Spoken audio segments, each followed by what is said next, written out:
that we're entering the season of giving, though. It's the Just Start the Conversation podcast brought to you by St. Luke's University Health Network. Now, you two have something in front of you that I can't see. It's below my camera view. But what are we potentially sharing over there, ladies? It's the tree of giving. No, okay. It's just a plastic tree. The tree's Oh, making look, Jody you can happy kind this of morning. see it. Yeah. You can kind of see it. Yeah. Well, it made for the little bushel behind you was lovely. Yes. That's nice. We came prepared. Yeah. We brought our plant. Because this podcast is the seed that blossoms into something beautiful, I think is what we're getting at. It is Amie, Allanson, Dundon, and Jody McCloud, Missmer. Ladies, it's been a little bit. How we doing? Things are good? Yes, I hope.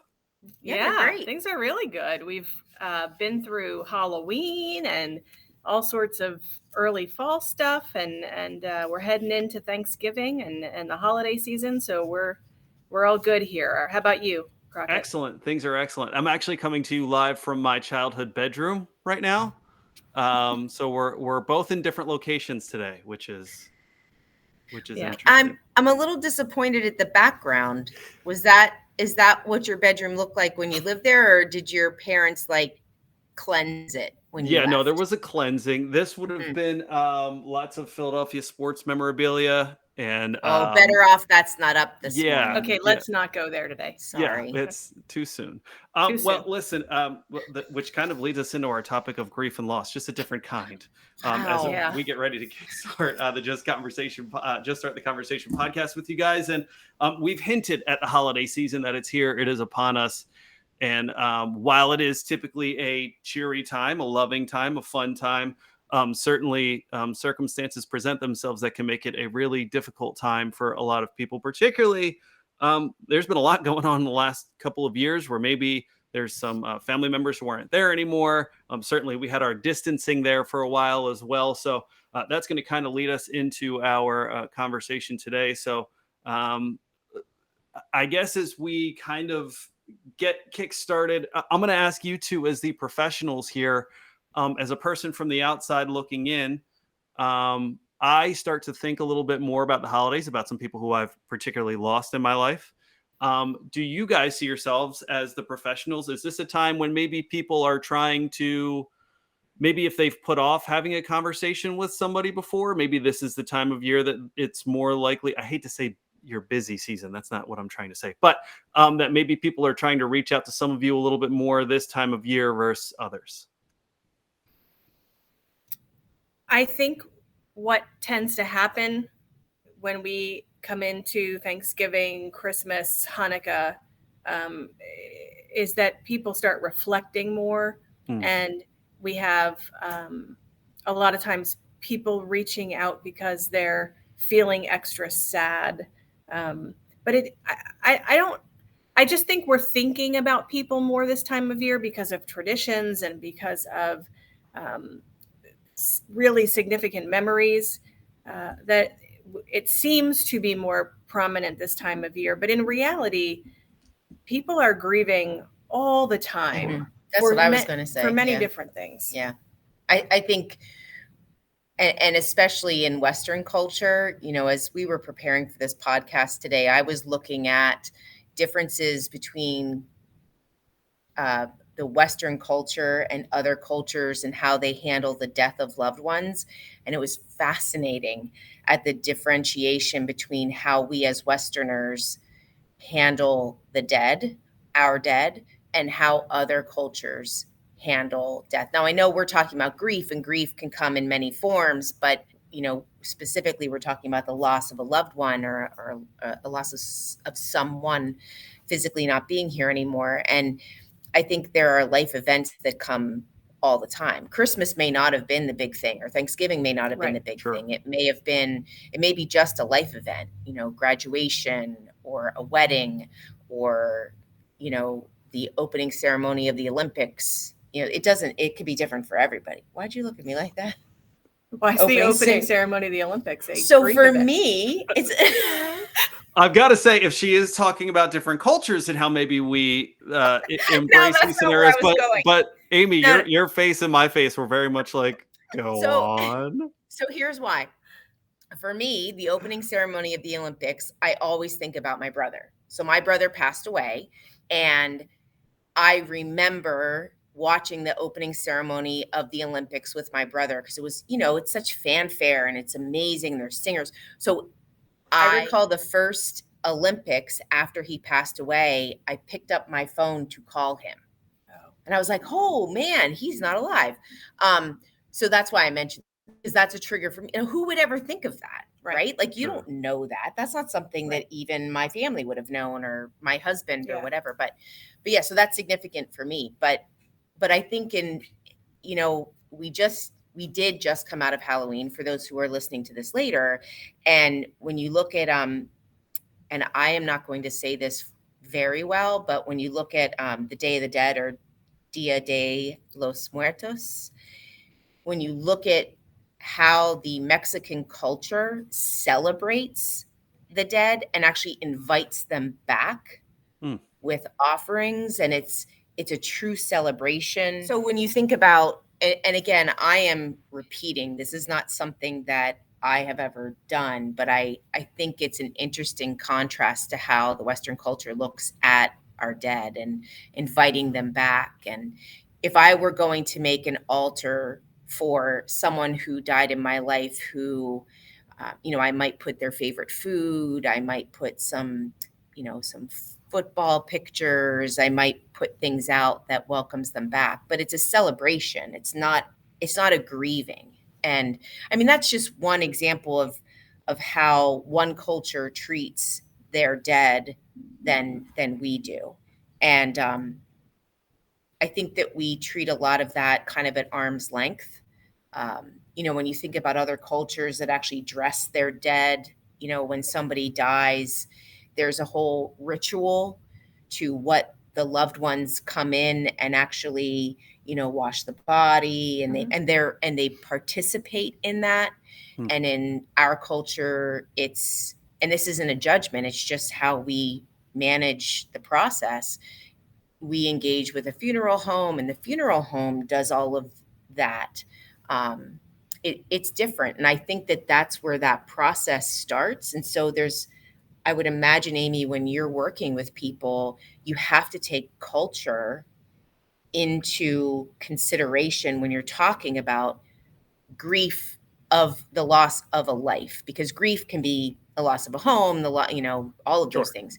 But I would imagine there's a very important cultural component when someone has lost someone.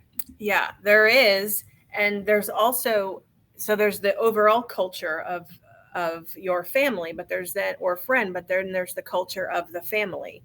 And what is the culture of death within your nuclear family? What's traditional? What are the rituals that your family has? A lot of families have wakes or have luncheon or dinner celebrations after a funeral, and gather to remember and talk and look at pictures. And I think the bottom line is, however you grieve, there's no right or wrong way to do it. And when what happens is, when you're feeling sad, depressed, having trouble going through the motions of daily life, and that's prolonged, that's when we worry enough to say, you know what, maybe you should go talk to somebody, because prolonged, extended, complicated bereavement really is something that therapy can help with.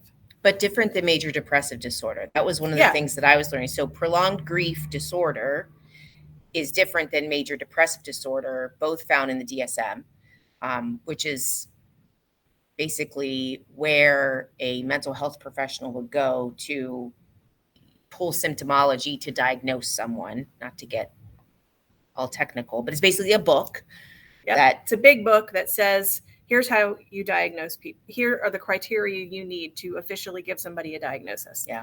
And prolonged grief, from what I understand, in terms of prolonged grief disorder, is not grief that goes on for a long time.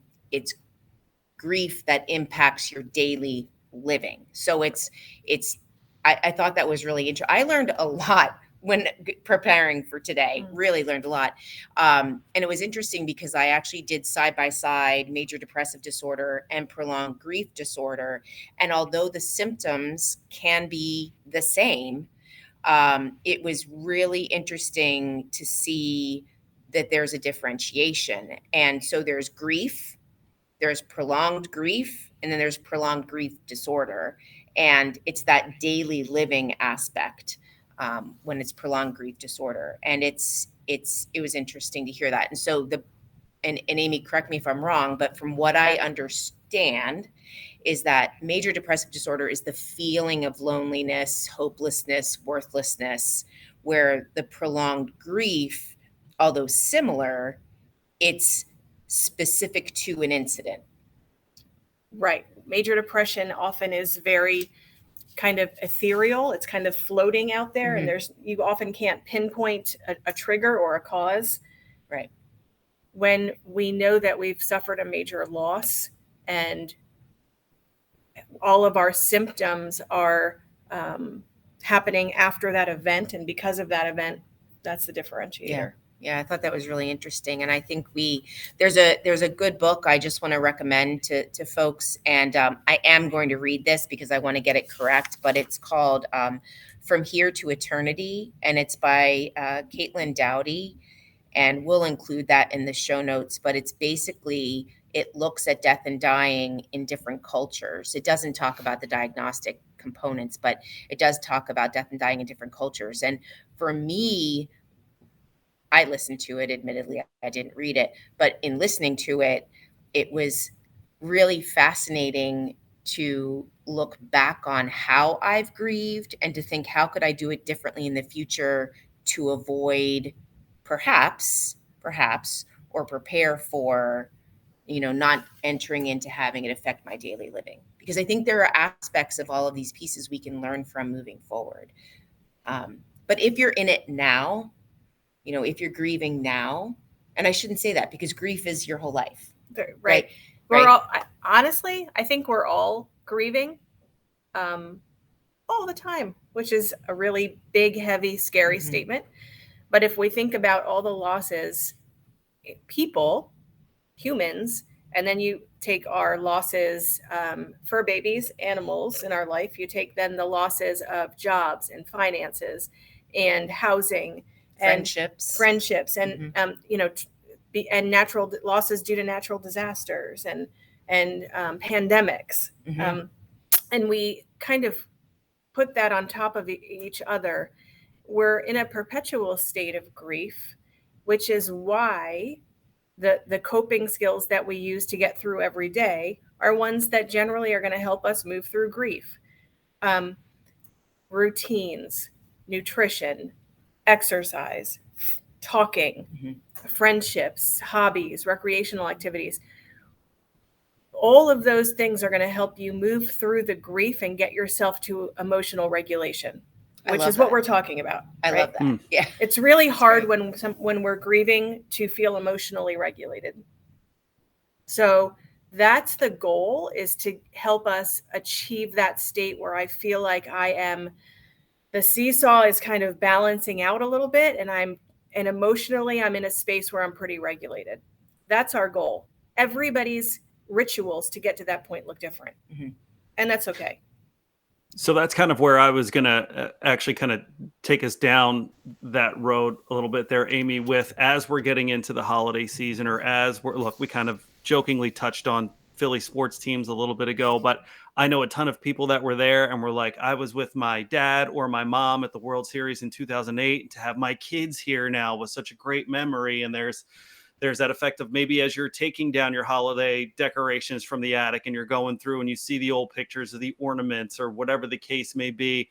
For some people, that may give you an experience of joy and happiness and great memories. And for others, that can be really, really difficult to do. So often in this podcast, we kind of have the conversation of, if I'm seeing this in someone, if I'm seeing that, as we're taking the holiday decorations down, maybe my significant other is looking at some things and recently lost someone and is a little bit more upset versus happy in these situations. Maybe just kind of, you had touched on hobbies and different things. And I know how I deal with grief, or when I've got a lot on my mind, I have to be doing something, like where, actually my sister and her kids are going through a little bit of something right now. My sister is the one that's like, I want to be here for the boys, and me, I would be like, I'm going to be here for them, but I need to also have, for my mental sake, be focused on something. If it's work, whatever it is, I'd be outside cutting the grass. I'd be doing something that can kind of help me not sit and stew, because I'm a sit and stewer in certain situations. Mm-hmm. So I guess the question would kind of be, if you are recognizing that someone is grieving, and maybe it's to the point where it's really, they're almost not themselves, you can tell that they're upset. How can we kind of facilitate, get things in motion to kind of like, hey, let's get out of, I hate to use the word funk because it's expected, it's totally expected, but how can we kind of help them move along? Well, you guys know me by now. I'm not a big beat around the busher. So I would rather. A t-shirt that says that. I'm going to get that. I'm not a beat around the busher. We should put it right over the plant behind you guys. Yeah. Yeah.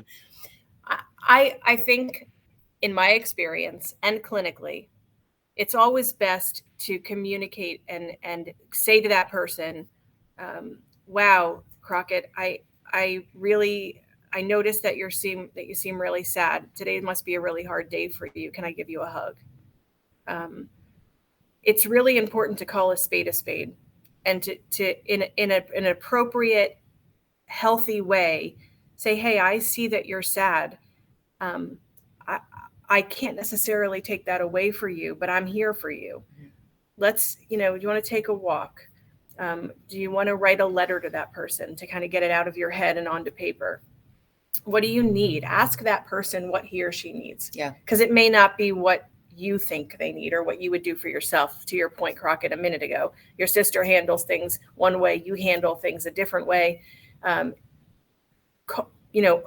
Own it and say, you know what? I see that you're feeling this way. What do you need? So here's what's crazy. This weekend, and none of this was planned in conjunction, so we set these topics well ahead of time. Saturday at 11 a.m., I arrived at my friend's house to help her pack her 4-bedroom, 4-bath home. Her husband died a year and a half ago, who's my husband's best friend. She sold the home. And so I spent from 11 a.m. Saturday until 2:40 a.m. Sunday. We packed nonstop. Slept, got up at 7 a.m. yesterday, packed until 4:30 nonstop. There were moments throughout the packing. Now they've lived there. They've raised their 3 children there. It's very emotional for her. It was very interesting for me because I didn't have an attachment. So I'm watching her the whole time with things binding, and I just would set them on the counter, right? So I found a Valentine's Day card and I just set it on the counter. In my mind, I could have thrown it away. And it occurred to me to actually throw that away to help her avoid that, right? But I didn't. That's her choice. She needs to handle this her way. Mm-hmm. And so I would just set it on the counter, and then she would walk over and I'd see her pick it up and she'd do this, and she would either save it or she would let it go. And when I would notice that there were times where maybe she was getting kind of caught up in a certain box or drawer, or because it was everything, even mugs, right? Or a glass. I was watching her kind of start to go somewhere. And before we started packing, she said to me, and she happens to be a therapist, which is interesting. She's an LCSW. She said, if you see me starting to get distracted, I need you to call me out on it. And so when I would see her start to go, I would say, we're on a timeline here. Like, what are we doing? Because if you need a minute, go take a minute. Also, don't beat around the bush. If you need a minute, go take a minute. If not, get out of my way. Yeah. And I need to pack this house because we have a deadline. Right. So she was like, it would kind of shake her up a little bit, and she'd say, I need a minute. And she'd go and she'd take her time and she'd come back. But it's just ironic that that's what I spent this weekend doing. Literally. So I was sending Amie pictures of, they were huge Philly sports fans. So he has 44,000 baseball cards. Wow. Full teams from the 1930s all the way through. Wow. Like, it's crazy. But yeah, like, I watched someone work through grief for hours this weekend, and it was fascinating. But you're 100% correct. Avoiding it for your loved one, for your friend, is not the way to go. So I thought of when you said to actually confront it and to say to that person, that was sort of my version of not throwing away those sentimental things that I thought would trigger, because they have to confront it. And at least I was there for it. And sometimes we just need to be there. Just be present. I probably didn't have to say a thing. Probably just being present, I think, is the best thing we can do for those around us. You're a really good friend. Oh, and thanks. That was beautiful what you did for her. her. That was a beautiful story. That absolutely was a beautiful story. All for her. And I will say this, for her children, because I can only imagine, for those who are listening to this, I can only imagine what it's like to go through your home, or even if it's a single bedroom. I can only imagine what that is like. Sure. And for some people that is so painful that it never gets done, and that room is kept sectioned off, or those things are kept in their place. And I would imagine, Amie, that's okay for a period of time, right? Absolutely. I think that's important for people to hear too. Right. Is that's okay for a period of time. For a period of time. Yes. So at what time, back to Crockett's question, right? So at what time do we work with someone to move through things? When somebody is stuck in their grief to the point where it's affecting their activities of daily living, showering, eating, normal daily things that we do. When grief has stopped that process for a prolonged period of time, an initial grief, a few weeks, normal stuff. But when it gets to the point where we can very, very clearly see how stuck that person is. Right. Then it usually becomes a need for a family or friends to step in and say, let's take small sections of this and let's find a way to do a memorial or a tribute, or change it in a way that is going to help us take all of those memories and maybe do a shadow box of special things, or how do we create something different so that we're not stuck in that exact same space with things in the exact same spot. Yes, that's fine for a while. When it keeps you stuck and keeps you from living your daily life, that's when we need to step in. Right. I think that's the key. And I think people need to hear that, because I know we all know someone who is dealing with this, and I think it's helpful. So if I keep a room exactly the way it was, but I'm still managing my life and I'm still getting up, and maybe that's a place where I meditate now, or that's something for me. I think it's when you notice that that person is not living, that's when they might need that help, or that. And it's so hard. I mean, it's sure the loss of someone you love. There's no right or wrong way to go through that. The holidays, if I would say that if people can find a way to make Thanksgiving, Christmas, whatever holidays you celebrate, New Year's, a way to celebrate somebody and change things up a little bit, then do that, even if it's non-traditional. I've seen people, and we actually did this weekend, donate a lot of things to very specific groups or causes, taking items and putting boxes together that are specific for certain locations, kind of almost like that person gets to extend beyond and give back in another way, and creating a donation or a gift in their name. That's a great point. Oftentimes jumping in and doing something that's of service to others around the holidays is also really helpful. Serving at a food kitchen.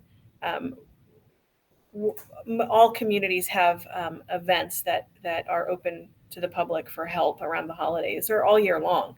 Some sort of even committing to say, okay, after this New Year's, I'm going to commit to 3 days in a soup kitchen or whatever it is. Doing something for others is important. And we had kind of touched on that idea in our last episode with guilt and shame of service being a good way to kind of break a little bit of what you might be feeling. Jody, I think that's maybe a good way. And I don't mean to use the word closure if somebody's feeling something after losing a loved one, but I think that idea of having very specific places for someone's things to go to, I think could help provide that a little bit. Like you feel like the person that you love is continuing to kind of live on in this space that they loved and they cared about. And I'm sure if they had things their way and can make their call, would want these things to go to certain places. I think that's a really beautiful thing. We keep coming back to this word tradition and traditional. And as we get into the holiday season, I guess my question would be, if you see someone in your life that just, Jody, I'll come back to kind of your situation a little bit. Maybe, I guess it's almost kind of knowing your place with someone, because maybe in your mind, you're thinking to your friend, hey, every first weekend in November, you and I are going to get together. We're going to go and have breakfast someplace. It's just going to be us. That's going to be our thing going forward. I kind of pair that up, Amie, with what you said a little bit earlier about your holiday traditions and making a shadow box or having different things. I kind of wonder how we can meld the two together. So I guess my question is, one, if we wanted to start our own traditions with someone, to give someone maybe like, hey, this time of the year doesn't have to be so tough. Let's have something we can look forward to. I guess I also want to say, if maybe that person is the person that has the room, that has all the stuff in it, that hasn't been touched, should we try to wrap our arms around what they're feeling grief, or should we really just try to take something and make it our own and say, hey, this is something that can be for us and start something new and wonderful this time of year? I think both. I think, I love the idea of helping somebody that's having a really rough time by making a new tradition and doing something new. And, you could do that using a piece of clothing or a trinket from that person's room or from a memory box or whatever. And whether it's, talking to that person specifically and saying, what can we do? Like involve them in it. What can we do that would make this meaningful for you? Where can we donate this? Or can we, maybe we can, oftentimes people will take articles of clothing and have them made into pillow coverings or quilts. And so I think it's never wrong to ask the question and to say, I want to make a new tradition with you, but involve that person. Again, there's no right or wrong way. And grief takes a long time. I also would say that for the children in our lives who are grieving, I think it's a little different than the grief with adults, in that they're not often expressing it verbally, but they'll express it in ways through drawing or through art. And I think and there's some really good kids books out there on grief and loss. And I think it's important to not forget about them too. When we're creating new traditions. I had an interesting, I think, Amie, you and I may have spoken about this before, but I had an interesting experience at a funeral that I attended, and the officiant at the funeral made this really kind of, I thought it was a really profound statement. And what they said was, and I think you and I talked about this, what they said was, we see that the loss of someone's life as cut short, as if there were other things they were going to do in this world. And depending upon where your faith lies, that person's intent or mission was actually complete. And we often grieve what could have been, or what in our mind should have been, or what would have been, meaning, this person, oh, well, they were going to go to college and they would have graduated and they would have gotten married and they would have had children. It was very interesting that the officiant made the statement of trying to look at this person's life as complete, and to look at all of the things that this person had given and done in the time they were there. This was a young person. Mm-hmm. And I thought, holy cow, what a concept. Because you think about like, oh, I'm never going to see them, do this, or I'm never going to see them do that. And the officiant's point was, but they've already done things. Celebrate that. Mm. And I love that. And that's exactly how a child sees it, right? So somebody may pass on, mm-hmm. and that child sees it as, wow, that person, these are all the things they did for me. These are all the things I saw them do in their life. Because they're not coming at it from the perspective of, well, what about the next 20 or 30 years? Right. Kids look at it very concretely, which is exactly how you're saying. They're missing all the things that they did that were memories with that person. They're not grieving what they didn't do. They're working through what was already done. And I think there's a lot to be said for, holy cow, these people were put in our life for a reason. And maybe it was a minute, but there was a reason they were in our life for that minute. And I can search for that meaning for myself, and I can be joyful in knowing that I had special time. Yeah. Out of all the billions of people on this planet, I knew this one. Yeah. I had never thought about it that way. Mm-hmm. I had never, ever thought about it that way, because as adults, and as parents, we're planning our children's future about what they're going to be when they grow up and all these pieces. And it was very humbling to think of it that way. So it's interesting to hear you say that for children, there's a very concrete process to it. And we put a lot of emotion on it as human beings, right? And we insert emotion, and that's how we process it. But I want to go back to what you said before, Amie, which was the coping skills that we use in everyday life are the same coping skills that we use to combat or to move through grief.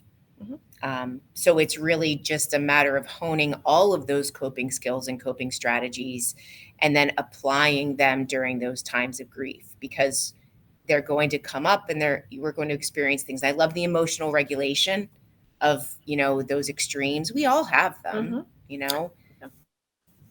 Yes. Some of us more than some of us more than others. Just saying. That's a whole other podcast. Oh, that's a different. Yeah, that's different. That's different. But I know I kind of touched on my sister's experience right now. Her boys are about to be 15 and the other one is 11, and lost someone very close to them, right around their age. And, I've tried to think about if they want to talk, being available to talk to them. But I kind of love that idea of, especially as a kid, I think for a little kid, to your point, Amie, I think that very concrete idea is there for their age, that 11 to 15, where you all you're thinking about is just your life in front of you and stuff like that. That perspective of, almost, Jody, kind of what you said, that not necessarily of, they didn't, there's not, don't think about that. Think about what they did here and the time that you had here, and just the incredible memories that you have. And for some, that might be a really enlightening thing. And for some, that could be really tough to comprehend. But I think that really is a beautiful thing, that it's not about the life they didn't live. It's about the life that they did live. Yeah. And, I just think that's great. So Jody, one more time, if you could shout out that book, From Here to Eternity, it was correct? If people wanted to try to get a little bit more information, read a little bit more about. It focuses on death and dying in different cultures. So maybe this gives some folks some ideas about a different way they could look at death and dying. It's a good book too, just for preparation. And it's Caitlin Dowdy. So I'll have to spell that out. We can put that in the show notes. But yeah, Sure. From Here to Eternity, Death and Dying in Different Cultures is what it is. It's just an interesting perspective. And I think sometimes when you look at death and dying, when you can kind of look at it from a, not to simplify it, but to look at it from a factual perspective, I think it engages a different part of your brain. Mm-hmm. And so you look at it differently. And I just want to acknowledge, I think people might listen to this podcast and feel some anger. And maybe some disagreement with some of the things that we've said, and that's okay. And I think that remembering that this podcast is to start the conversation. Mm-hmm. If you are feeling that way when you listen to this, find someone to talk to about what you heard that you agree or disagree with, and start to engage other people on this topic. That's the whole point of why we're doing this, is to open up those conversations. And that's why this is a short session, to just get people thinking differently or thinking in general. So please take the opportunity after you listen to this to take those feelings and share them with someone else.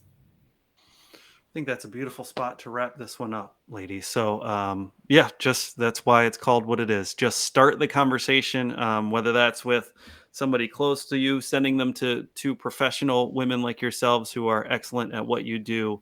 I certainly always enjoy the conversations. I always come away just feeling enlightened whenever I talk to you two. And sometimes I to your point, Jody, sometimes there's things that you say that I think you both say that I could agree with. And sometimes I think, oh, hogwash. Mm-hmm. But the point of it is, I wouldn't tell you guys if I did feel that way.